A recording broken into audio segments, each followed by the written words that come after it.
Bien-aimé dans le Seigneur, je veux te parler de Lazare. Lazare, l'ami intime de Jésus. Lazare marchait avec Jésus. Lazare mangeait avec Jésus. Lazare courait avec Jésus. Lazare dormait avec Jésus. Lazare partait même faire des courses avec Jésus, bien-aimé. Mais lorsque Lazare est tombé malade, Jésus a fermé son numéro. Lorsque Lazare est tombé malade, Jésus a fermé son portable. Bien-aimé, laisse-moi te choquer en ce jour. Tu sais pourquoi Jésus n'a pas guéri Lazare? C'est parce qu'il avait prévu sa résurrection. Bien-aimé, si Jésus guérissait Lazare, il allait donner nom à la richesse des sœurs de Lazare. Marie et Marthe, qui étaient riches. Elles allaient dire, on pouvait nous-mêmes guérir Lazare parce qu'on avait l'argent. On pouvait aller acheter des médicaments à l'hôpital ou dans les grands hôpitaux dans le monde entier. Ou même en pharmacie. Bien-aimé, si Jésus avait guéri Lazare, il allait donner nom à des marabouts parce que les marabouts aussi, eux, ils guérissent. Il allait donner nom à des francs-maçons parce que les francs-maçons, eux aussi, guérissent, bien-aimés. Mais Jésus a laissé Lazare couler jusqu'en tombeau.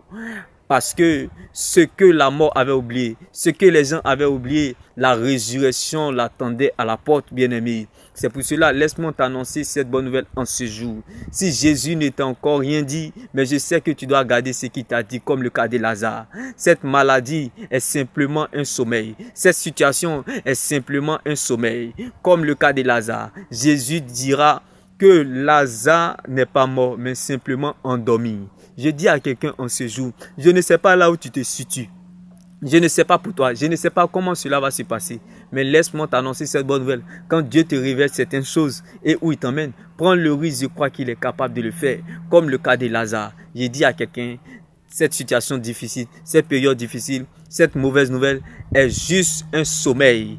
Car bien aimé, elle vient réveiller la chose de Dieu qui est en toi, comme Lazare qui a été ressuscité par Jésus-Christ. Bien-aimé, laisse-moi t'annoncer cette bonne nouvelle en ce jour, que bien-aimé, si Jésus n'a pas pu guérir Lazare, c'est parce qu'il avait prévu sa résurrection.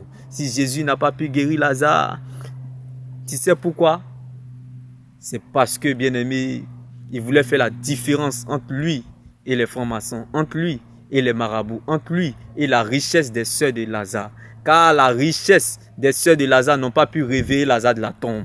Les francs-maçons, les marabouts n'ont pas pu réveiller Lazare de la tombe. Il a fallu le nom de Jésus-Christ. Il a fallu la voix de Jésus-Christ. Comme la Bible pouvait nous le dire, la foi, c'est accepter ce que le cœur a reçu.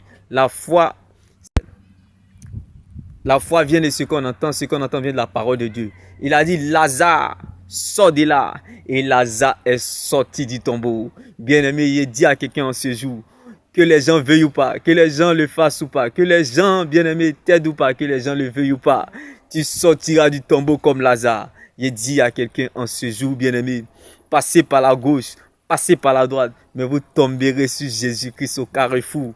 Car bien-aimé, celui qui a fait le testament est encore vivant. C'est pour cela que j'ai dit à quelqu'un, tu sortiras de cette épreuve comme le cas de Lazare, bien-aimé.